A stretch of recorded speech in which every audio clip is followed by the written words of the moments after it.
جب رسول اللہ صلی اللہ علیہ وسلم مال تقسیم کر رہے تھے آپ کو بتایا یہاں پہ مہاجرین کو اور نیو مسلم جو تھے نئے مسلمان ان کو رسول اللہ نے 100 اونٹ دیا تھا. 100 اونٹ جو بھی آ رہا ہے. اقرا بن حابس کو بھی دے دیا, عیینہ کو بھی دے دیا. تو ایک شخص اٹھا, یہ حدیث بڑی عبرت والی ہے اور سننے سے مطلب رکھتی ہے. ایک شخص اٹھا اور کہنے لگا اے اللہ کے رسول, آپ نے یہ جو تقسیم کیا یہ عدل پہ مبنی نہیں ہے. انا للہ و انا الیہ.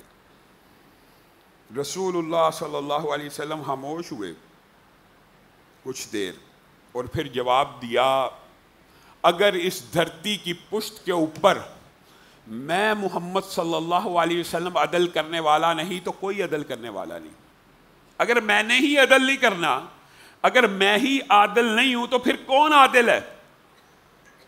مفہوم یہ تھا کہ اس بندے نے صرف ظاہر کو دیکھ کے کچھ الزام لگا دیے ہیں, صرف ظاہر کو دیکھ کے کچھ الزام لگا دیا, اور اس نے یہ سمجھا کہ یہ جو نئے مسلم ہیں ان کو تو 100 اونٹ مل رہے ہیں, اور جن کی تلواروں سے انصاریوں کے تلواروں سے خون بہ رہا ہے, خون لگا ہوا ہے, ان کو رسول اللہ ایک بھی نہیں دے رہے, کئیوں کو دے ہی نہیں رہے.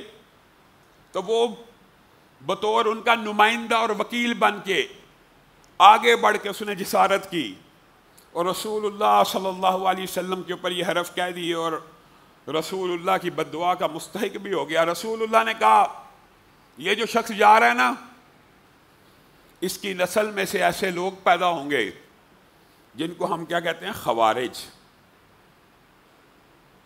جو دین سے ایسے نکل جائیں گے جیسے تیر کمان میں سے نکل جاتا ہے. پھر صحابہ اس واقعے کے بعد, باقی زندگی تو تھوڑی تھی, رسول اللہ سے خوارج کا پوچھتے رہے وہ ہوں گے کون, ان کی کیا صفات ہوں گی. تو خوارج کی پہلی صفت یہ ہے کہ رسول اللہ کو عدل کرتے ہوئے دیکھا, سمجھ نہ سکا کہ رسول اللہ کا مطمع نظر کیا ہے, شریعت کا مطلوب و مقصود کیا ہے, ظاہر کو دیکھا اور کہا آپ نے عدل نہیں کیا. خارجیوں کی نشانی کیا کہ کسی نیک اور متقی شخص کے اوپر الزام اور تہمت لگانے میں جلدی کریں گے ظاہر کو دیکھ کر. اور آپ دیکھیں رسول اللہ کی یہ حدیث کیسی پوری ہوئی, پورا ایک گروہ امت میں پیدا ہوا. حیران کن بات ہے, اس بدبخت نے تو چلو یہ کہا رسول اللہ کے بارے میں, ان بدبختوں نے, یہ بہت بڑی بدبختی ہے کہ آپ عادل نہیں ہیں, لیکن ان بدبختوں نے کیا کہا, ابو بکر گناہگار آدمی ہے, دین سے خارج ہے, عمر گناہگار ہے, دین سے خارج ہے, عثمان کو قتل کر دیا جائے, گناہ کرتا ہے. اور حضرت عثمان کو قتل کیا خوارج نے, خارجیوں نے, سبائیوں نے, بلوائیوں نے. یہ وہی گروہ ہے جو صحابہ کی تکفیر کرتے تھے. صحابہ کی تکفیر کیوں؟ بنیاد پتہ ہے؟ بندہ ڈر جاتا ہے, حیران رہ جائے, کیونکہ یہ لمبی لمبی نمازیں پڑھنے والے تھے, لمبے لمبے قیام کرنے والے تھے, راتوں کی عبادت کرنے والے تھے, دن کے روزے دار تھے. اس نیکی اور تقوی نے ان کے اندر یہ تکبر پیدا کیا کہ فلاں شخص اگر گناہ کرتا ہے تو وہ کافر ہے. خارجیوں کی سب سے بڑی نشانی یہ ہے کہ وہ گناہ کبیرہ کے مرتکب شخص کو خارج اسلام سمجھتے ہیں.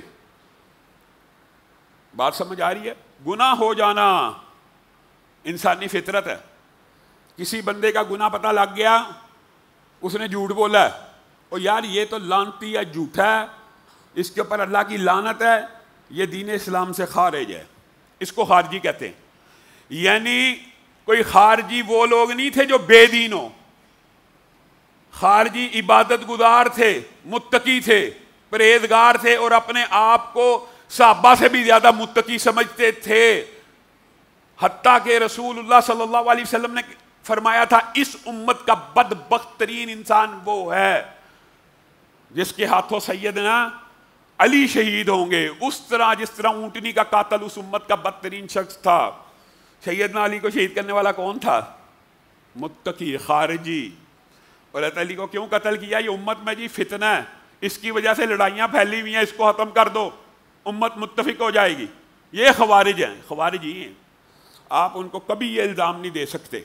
اور رسول اللہ صلی اللہ علیہ وسلم نے ان کی ظاہری بعض نشانیاں بھی بتائی ہیں، ظاہری بھی، کہ ظاہر کے اوپر فتوے لگائیں گے، ٹنڈے کرائیں گے، سوچی داڑیاں رکھیں گے، لیکن کسی آدمی کو داڑھی مننے کو دیکھ لیا یا داڑھی چھوٹے کو دیکھ لیا، یہ بے ایمان ہے، یہ دین سے خارج ہے، اس کی شلوار ٹہنوں سے نیچے ہے، یہ بے ایمان ہے، یہ دین سے خارج ہے.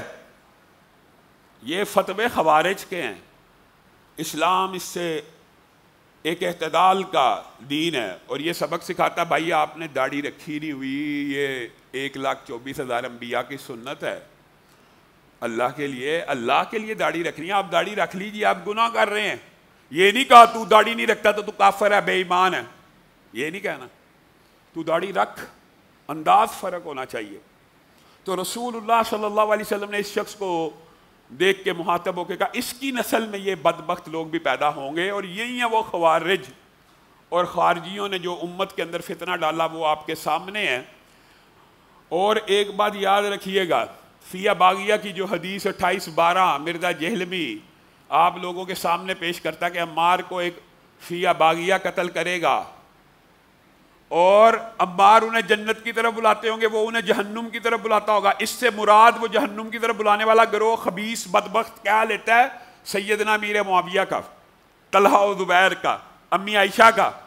حقیقت میں 1400 سال تک امت کے محدثین اس بات پہ متفق رہے ہیں کہ صحابہ کے دور میں ایک ہی گروہ تھا جو جہنم کی طرف بلانے والا تھا، اور وہ گروہ کون سا تھا؟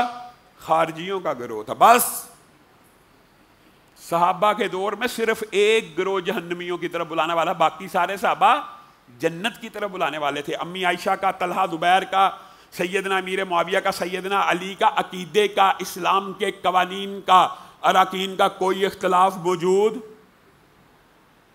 یہ بدبخت تھے خارجی، انہوں نے اسلام کے اندر یہ رہنا ڈالا. رسول اللہ کے منہ سے یہ بات نکل گئی، وہی کے تابع ہو کے یہ بات پوری ہونی تھی، اور خوارج پیدا ہو گئے. آج بھی خیر بات آئی ہے تو سمجھانے کے لیے کہتا ہوں، سمجھانے کے لیے اب آ گئی ہے تو شاید کبھی موقع دوبارہ آئے نہ آئے.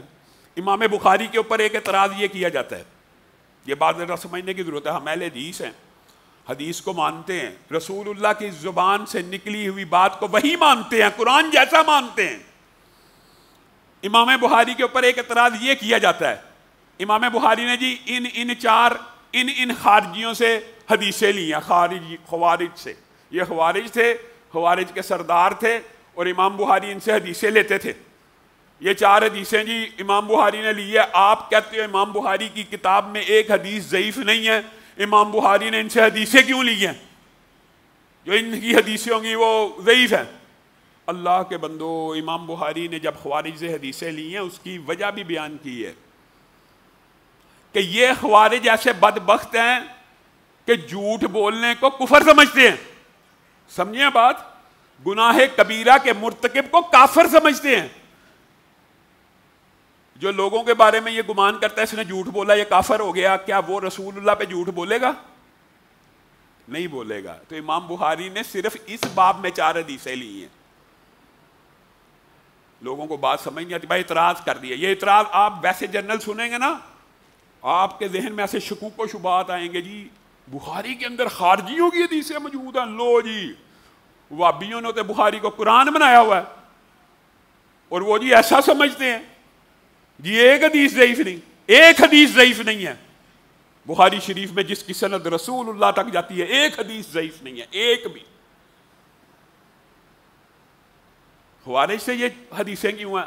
اس کی وجہ یہ ہے کہ جو خوارج صحابہ کو کافر بے ایمان مانتے تھے، نعوذ باللہ، خبیث تھے، خود خبیث تھے، لیکن ان کا ظاہری رنگ روپ تقوی کے تکبر میں ڈوبا ہوا تھا، اور وہ جھوٹ کو ناپسندیدہ سمجھتے تھے، تو وہ جھوٹ نہیں تھے بولتے. صرف اس لیے یہ حدیث ان سے لی گئی ہے. یہ تو ہے بات ضمنی طور پہ آئی ہے تو آج آپ کو سمجھا دی.